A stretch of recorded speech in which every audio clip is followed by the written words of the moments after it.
Hey everybody, I'm Michael colville-andersen, urban designer, author, host of the TV documentary series about urbanism, The Life-Size City. Welcome to the YouTube channel for the series. Now today, right off the bat, I gotta tell you, I'm a little bit pumped because season 3 of the series premiered yesterday in Canada on a TV channel called TVO. Hit the airwaves and the bandwidths of the Canadian nation, and a lot of hard work went into season 3, like season 1 and 2, of course, and we are so pleased that it has premiered. In season 3, I visit 6 new cities: Barcelona, Beirut, Buenos Aires, Taipei, New Orleans, and we're trying our hand at a mid-sized city, Hamilton, Ontario. Looking forward to hearing the responses from the people who can see it. It's in Canada now. It'll roll out to the other countries that have bought this series. Until then, you can see clips from season 1 and 2 on a playlist here on the channel. Check it out. Proud of this series, proud of all the hard work that me and my team have put into this. Today, I want to talk about 10 ways to make driving difficult. That would be a very good idea in cities and towns across the world. Now, let's just highlight, first of all, what we're up against. I've made this short history of traffic engineering to describe our journey. Now, for the better part of the history of Homo sapiens, we prioritized our primary transport forms, walking and later horses and carts and whatnot. We gave them fast A to Bs through the landscape. We found our routes and we used them. Then around 1900, the bicycle had appeared in great numbers in cities all over the world, providing us with other options. There was also public transport in cities, and still, we provided them with a fast, direct A to B. By 1920, cars had started to appear in our cities all over the world, and still we were rational. And then it all went wrong. In the 1950s and 60s, American traffic engineering standards were just copy-pasted into cities around the world, and nobody thought bad of it. And that's where we are now. Cars have been given the fast A to B in our cities, and that is at the expense of everybody else just trying to get around the damn place. Now this is my solution. This is my traffic planning guide for the life-sized city. You prioritize the 3 transport forms on the left, and you make driving a car in a city difficult, more expensive. You reduce the travel times. You just make it a pain in the ass. Simple, right? Now the 3 transport forms on the left are by nature intermodal. If you're riding your bike and your tire's flat, it's not a hard thing for you to hop on a bus or to walk some of the distance, combining it with the other forms of transport at your disposal. We know in transport psychology that motorists are the last people to change their behavior, to change their transport form. It's a huge jump for them to get out of their cars and to try something different. There are no carrots or sticks here. There is only one big stick, and it's the biggest stick in the history of cities. Make driving difficult. This is what we need to do, but this is not happening absolutely everywhere, as we are all well aware. So, what are some other ways that we can make driving difficult? I've compiled a little list here. It's not a top 10. I'm not counting down or counting up. So let's do this. 10 ways to make driving difficult, and also to finally level the playing field for everybody else trying to get around a city. Boom, let's do it. So, you know the health warnings on packs of cigarettes, right? I think everybody's seen them at one point or another.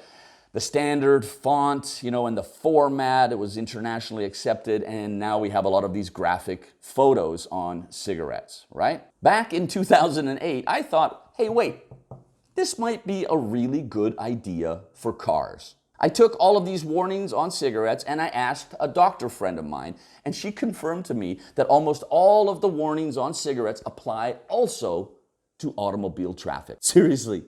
Isn't that wild? We wouldn't even have to think up new ideas. We could just copy paste all the messages from cigarettes onto cars.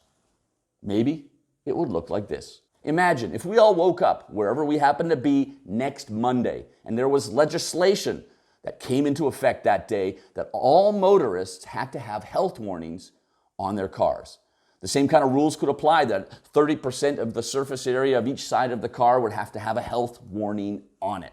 Wouldn't that be wild? In the months leading up to it, motorists would have to scramble to get these health warnings put on their cars in time. A whole cottage industry would blossom. Companies offering sticker implementation. Motorists could decide which stickers they wanted to get on their cars. They have a little approved list from the authorities. People with electric cars, they could be exempt from the ones about emissions, but they could still use the ones that just say driving kills or parking is theft of public space. It was so cool a few years ago when I got sent this photo from Czechia, where the Czech bike industry had this billboard made featuring health warnings on a picture of motorway traffic. I'm gonna link in the description if you wanna buy some of these stickers. I've made like a little set. And you buy them and you get them sent to you, and you can put them up around your city, put them on your bike, put them on, light posts, whatever you want to do, right? I may or may not do this when I travel to different cities around the world, like this photo here, which may or may not be from Los Angeles a couple of months ago. No comment. But hey, get the message across. Because remember, kids, driving is the new smoking.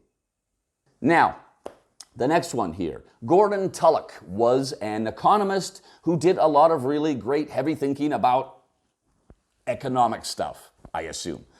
But he's also well known for his thought experiment called Tullock's Spike.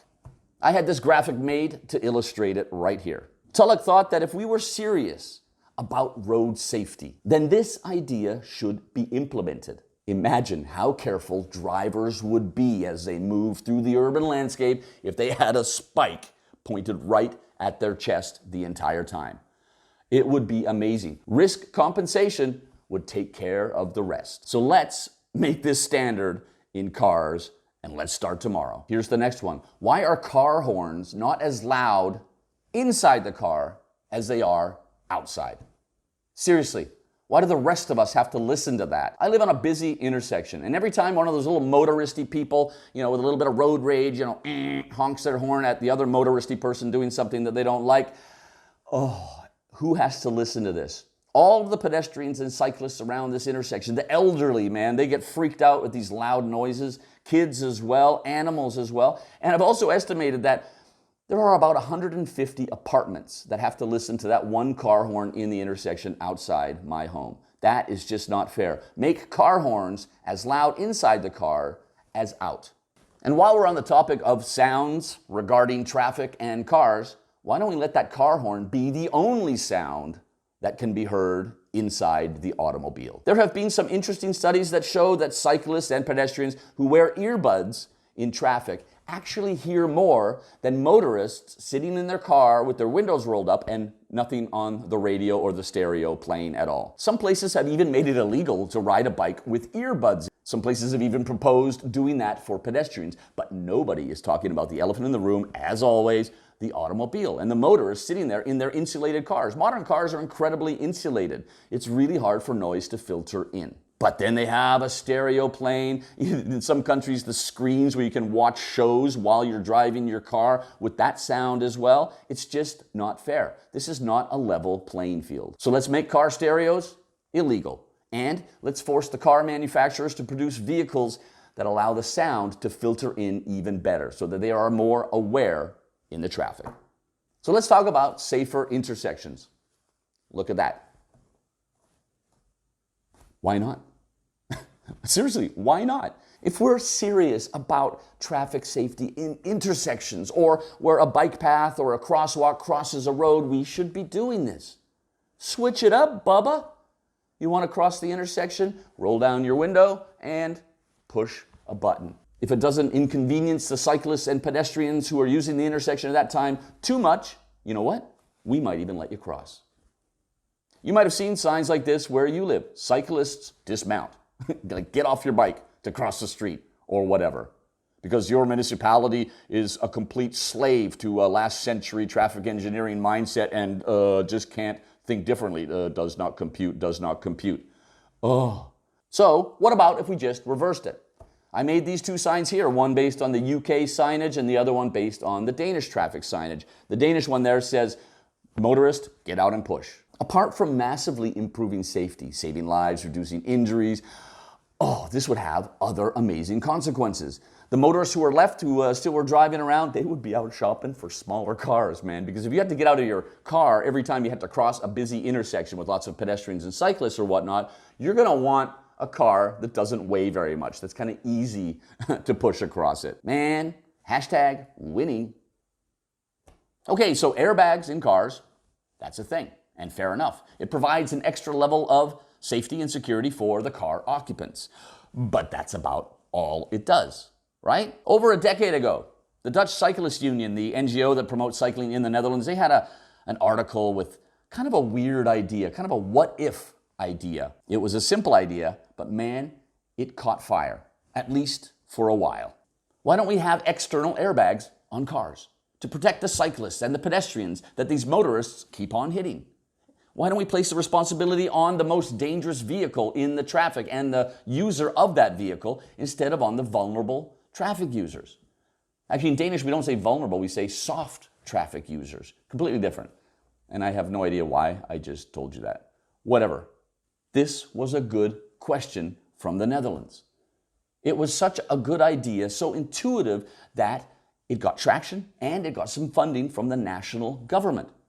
Research and development commenced. They were well on their way. They did all sorts of crash tests, trying to figure out where the airbags would be best placed, and then there's differences between pedestrians and cyclists who sit a bit higher. They did all of the legwork.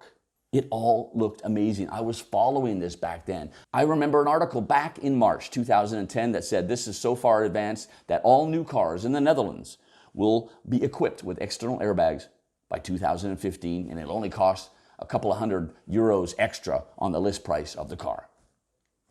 But then it disappeared. And I don't know why. I haven't followed it since then. So if any of you do know why, what happened to this, man, I'd really like to hear about it in the comments, because it was such a simple and intuitive idea, and it should be a no-brainer. We should hopefully all know by now that the promotion and legislation of bicycle helmets has an incredibly negative effect on cycling, regular urban cycling. One of my TEDx talks is about this subject, the science of bicycle helmets, and you can have a look at that if you want. So, what about applying this idea to motorists? Motoring helmets. Oh, dude, what a crazy idea. Get in your car, put on a helmet. Yeah, whoa, that would be wild, right? That's kind of crazy and kooky, but you know what? It's a thing. And it is also a pressing issue. Look at the statistics here. The vast majority of serious head injuries happen in cars all over the world, even with seatbelts and airbags. And this is where it gets interesting. Commercial motoring helmets were produced and put on the market in the 1960s in the United States and in Sweden. In all seriousness, they wanted to save some lives. Then in the 1980s in Australia, this helmet hit the market again in all seriousness. Then again in Australia in the year 2000, that's like only 20 years ago, right? This model was researched and developed. It was the result of a massive Australian government study that showed that if all car occupants wore some kind of head protection, the country could save $400 million in what they call reduced societal harm. If you multiply that up to the population levels of a country like the United States, we're talking a couple of $1 billion a year in reduced societal harm. And they got as far as this kind of visor. Apparently you don't bang your head on the top very often, like up into the ceiling of the car, but all around the sides, that is your most likely impact points, right? Now, this didn't happen either. They got that far and then it died. And I'm just thinking it's the car industry who's going, yeah, we're not going to touch that with a 10-foot pole. Dude, are we going to tell people, like seriously, that driving is inherently dangerous and that 1.2 million people die every single year and 50 million people are injured and it's been like that for like 60, 70 years? We've never told people that. Like we just never mentioned that. And we've been selling cars for 100 years. So yeah, no. So this idea didn't see the light of day after that, but I can link to an article I've written about this subject, bit of an in-depth article about car helmets, the history of them, and why it is an important issue. Why don't we just lower the speed limits? The 30-kilometer-per-hour movement started in Europe in the mid-1980s, and it had a bit of a slow start, but it is gathering speed. There are over 150 cities in Europe that have 30K, which is 20 miles an hour, as their baseline speed. In the UK, there's an organization called 20's Plenty. You don't need to drive more than 20 miles an hour in a city or built-up area. There is massive, massive evidence to support this idea, to reduce traffic deaths and injuries, to slow down the city, to make it feel like it's a nicer place to be with all these fast-moving cars. There is massive evidence. And I don't know why it's not a thing in every city around the world. Right, next up, building presumed, or even better, strict liability into the legal system is absolutely key. Putting the responsibility once again on the most dangerous traffic users, the motorists in their cars. Only 5 European countries don't have some form of presumed or strict liability in their legal system. The United Kingdom doesn't have it at all. If you're on your bike and you get hit by a motorist, all of the burden of proof is placed on the cyclist to prove that the motorist was at fault. The motorist, they don't care. They have an insurance company. That's their job. That's what you're paying them for. And they come in and they clean up all this little sticky, awkward mess for you, right? But the cyclist has to do all of the legwork and cover the expenses in order to prove that the motorist was at fault. It's just simply not fair. This is not a level playing field. In many other countries, Germany, for example, has had this kind of thing on the law book since 1907. It's not a newfangled thing. In all these other countries, the motorist is presumed to be liable, guilty, in the event of a traffic incident. That's where it starts, right there, because they're driving the most dangerous vehicle. And with that comes an enormous responsibility. Duh. And the last idea is something that we have had in place here in Denmark since the 1980s, a tax on new cars. For many, many years in Denmark, there was a 180% tax when you bought a new car. We've had a right-wing government previously here, and they reduced it. They downgraded it to between 80 and 150% tax on new cars. But we have been desperately trying to figure out how to make some money back on what is the most cost-inefficient transport form in the history of Homo sapiens. So that tax served an important purpose. There was a weight tax, an environment tax. I don't know how they all worked exactly together, but man, you paid through the teeth if you bought a new car. Now, that sounds like, oh my God, totally scary if you're in the market for a new car or whatever, but that's a wild idea. But the thing was that when it was put into place in the 80s, it made a lot of sense. It had a good impact. It stopped people from buying new cars. It was a prohibitive price. But now, with prosperity in this country, it means absolutely nothing for the last many years. And car sales are rising in Denmark every single year for the past 4 years. Not here in COVID-19 in 2020 here. That's kind of halted a lot of things. But man, it's on the rise. A new car and even gas prices are the same as they were in the 1970s. But the idea is good if you do it right. We need to upgrade this idea here in Denmark and make it even higher. We have a lot of data in Denmark about the cost benefits of having cycling as a transport form. Every time somebody rides a bike 1 kilometer, we get 26 cents in the public pocket. Pure profit. Every time somebody drives a car 1 kilometer, we pay out 89 cents. Every single kilometer, every single motorist. It is simply cost inefficient, the worst business model in the history of transport. So this tax was designed to try and get some of that money back, man. And if you live in a country that doesn't have a tax like this, man, that number, 89 cents, that is gonna be an irritatingly nasty number, way higher than that. This makes good sense. Taxing the hell out of new cars and trying to get some of that money back for society. Boom. I also have a link in the description to an article I wrote about this subject. And I just realized I've probably said quite a few times, and I have a link in the description to an article that I wrote. Yeah, I got a lot of articles that I wrote, but it's all related to the topic, so I'm sorry for the homework, but I hope you find it interesting enough to click on some of those links and take it a little bit further. As is the YouTube way, I'd like to remind you to like this video and subscribe to the channel. I have a bet with a friend of mine, an old friend of mine who doesn't think that I can get to 50,000 subscribers with a channel about urbanism. And I want to prove him wrong. I'm going to win wine if I actually do hit 50,000, help support this very important cause. There is wine at the end of this if we do it right. Thanks very much. See you next time.